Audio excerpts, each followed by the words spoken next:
या देवीचे एकूण 108 शक्तिपीठ आहे. त्यापैकी 52 या हिंदुस्थानात आहे, भारतात आहे, आणि मुख्य 3.5 शक्तिपीठ महाराष्ट्रात आहे. निर्माण कसे झाले? महादेवाने या सतीला समजून सांगितलं होतं, तू जाऊ नको यज्ञामध्ये बापाकडं, तुझं कुठल्याही प्रकारचं कल्याण होणार नाही. महादेव सतीला समजून सांगतात तरी सती ऐकत नाही. सतीनं बी कधी कधी महादेवाचं ऐकलं पाहिजे ना, नाही म्हटलं थांबून घ्यायचं ना. न ऐकल्यामुळं मग पुढं वाटोळं होतं. गेली सती. सतीनं यज्ञामध्ये आपल्या पतीचा झालेला अपमान पाहिला, आणि पतिव्रता माऊलीला पतीचा झालेला अपमान सहन होत नाही. पत्नी जर आपल्या पतीचा अपमान आपल्या समोर सहन करत असेल तर त्या पत्नीचा पातिव्रत्य धर्म नष्ट होत चालत असतो. आम्ही सहजच म्हणतो त्यांचं काय मनावर घेऊ नका, त्यांना एवढं डोकं नाही, त्यांचा स्वभाव असाच.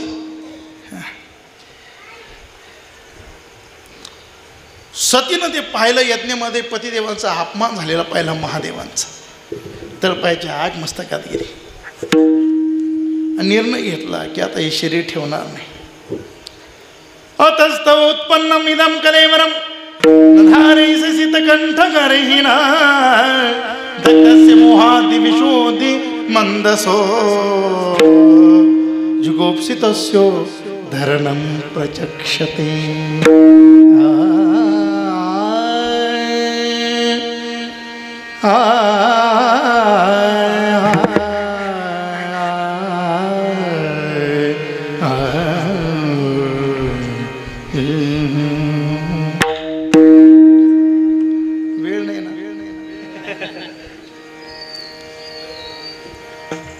स्वतःला भस्म करून घेतलं. नारदाने महादेवाला बातमी सांगितली. महादेवाच्या तळपायाची आग मस्तकात गेली, जटा पसरवल्या, तांडव करायला लागले महादेव. जटाटवी गलज्वल प्रवाह पावितस्थले गले मलंबितं भुजंगतुंगमालिका डमट डमट डमट डमट निनादमट डमर्वयं चकारविंदाडमं शिव शिव शिवं. वेडेपिशे झाले महादेव. वीरभद्रांनी दक्षाचा उद्धार केला. सतीचं ते शरीर पडलेलं पाहिलं, खांद्यावर घेतलं आणि संपूर्ण सृष्टीमध्ये घेऊन फिरू लागले. त्या सतीच्या शरीरात जिथं जिथं भाग पडले तिथं तिथं 1-1 शक्तिपीठ निर्माण झाले. असे एकूण किती? 108 पैकी 52 भारतात आणि मुख्य 3.5 शक्तिपीठ महाराष्ट्रात. या 3.5 शक्तिपीठामध्ये पूर्ण शक्तिपीठ 3 आहेत, अर्ध शक्तिपीठ 1 आहे. शरीर हे 3.5 फुटाचं आहे, 3.5 हाताचं आहे.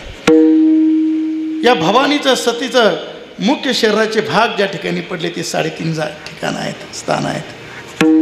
पूर्ण शक्तिपीठ त्याला म्हणतात. तुळजापूरची तुळजाभवानी पूर्ण शक्तिपीठ आहे, कोल्हापूरची लक्ष्मी माता पूर्ण शक्तिपीठ आहे, माहूरगडाची रेणुका माता पूर्ण शक्तिपीठ आहे, आणि सप्तशृंगी गडावरची सप्तशृंगी माता अर्ध शक्तिपीठ आहे. पूर्ण शक्तिपीठ त्याला म्हणतात की जिथं शक्ती आहे आणि जिथं शिवही आहे ते पूर्ण शक्तिपीठ. शिवाची देखील स्थान जिथं आहे आणि शक्तीचंही स्थान जिथं आहे ते पूर्ण शक्तिपीठ. ज्या शक्तिपीठावर शिवाचं स्थान नाही ते अर्ध शक्तिपीठ. सप्तशृंगी गडावर एकटी ती सप्तशृंगी माता आहे म्हणून अर्ध शक्तिपीठ आहे.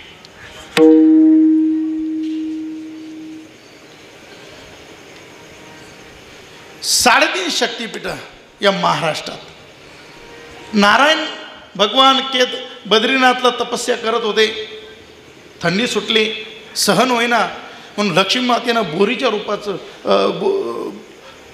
बोरीचं झाड तयार झालं. स्वतः बोरीचं झाड बनली आणि नारायणाला आश्रय दिला.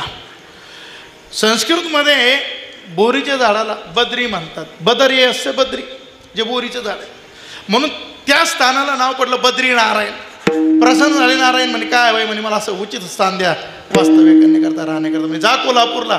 कोल्हाल नावाच्या दैत्याचा उद्धार केला आणि तिथं ती विराजमान झाली, ती कोल्हापूरची करवीर निवासिनी लक्ष्मी माता, पूर्ण शक्तीपीठ. रावणाने सीतामातेचं हरण केलं. रामप्रभू सीतामातेच्या विरामध्ये वेडेपीस झाले, झाडाला कवटाळायला लागले. या भवानीनं महादेवांना विचारलं, स्वामी तुम्ही ज्याचं रात्रंदिवस चिंतन करता, ध्यान करता, भजन करी महादेव, राम पूजी सदाशिव, आणि ते साक्षात भगवत स्वरूप, भगवंताचे स्वरूप असणारे, भगवान असणारे प्रभू राम झाडाला कवटाळतात. पत्नीच्या विरामध्ये एवढे वेडेपिसे झाले. महादेवाच्या लक्षात आलं, म्हणे भवानी परीक्षा घेऊ नको. ऐकलं नाही. आणि भवानीनं या सती मातेचं रूप धारण केलं. सीता मातेचं आली प्रभू रामचंद्रांसमोर. लक्ष्मणाला भ्रम झाला. लक्ष्मणाच्या लक्षात आलं नाही. प्रभू रामचंद्रांना सांगितलं, लक्ष्मणा तू समजतोस ती नाही आहे, ही भवानी आहे. म्हणे आई तू का आलीस? हे तू का आलीचं झालं तुळजाई. तू का आलीचा अपभ्रंश पुढे काय झालं? तुळजाई. ती तिथं स्थानापन्न झाली. रेणू राजाची कन्या रेणुका दिली जमदग्नीला. पाणी आणण्याकरता सरोवरावर गेली. गंधर्वाला पाहिलं, तिथंच विलंब झाला. जमदग्नीचा पारा चढलेला आहे, तळपायची आग मस्तकात गेली. ती रेणुका पाणी घेऊन आलेली. पुत्रांना आदेश केला, उडवा तुमच्या मातेचं मस्तक. पितृआज्ञा पाळली नाही. परशुरामजी आलेले आहेत आणि जमदग्नी परशुरामाला आज्ञा करा, परशुराम पितृआज्ञा उडव तुझ्या मातेचं मस्तक. क्षणाचाही विचार न करता परशुरामाने रेणुका मातेचं मस्तक उडवलं. प्रसन्न आले जमदग्नी. परशुराम प्रसन्न आहे, काय इच्छा तुझी? म्हणजे ज्या मातेचं मस्तक उडवलं तिला पुन्हा जिवंत करा. हे आपण प्रयोग करू नका बरं. आपण परशुराम नाही, जमदग्नी नाही. आपल्याला उठले बाटली आणायला जावं लागतं मेडिकलमध्ये, दवाखान्याची, एक गोळ्याची, औषधाची, बिस्लरीची. ते सामर्थ्य आपल्यात नाही. म्हणे काय वय? म्हणे मातेला जिवंत करा. आपल्या हातून मातेचा वध झाला म्हणून परशुरामजीच्या चित्ताला हुरहुर लागली. मातेचा वध झाला ना, हुरहुर लागली चित्ताला परशुरामाच्या. आणि म्हणून ज्या स्थानावरती विराजमान झाली, जे हा प्रसंग जिथं घडला ते माहूर, आणि माहूरची ती रेणुका माता झाली. 3 शक्तीपीठ झाली. आता अर्ध शक्तीपीठ, सप्तशृंगी गड.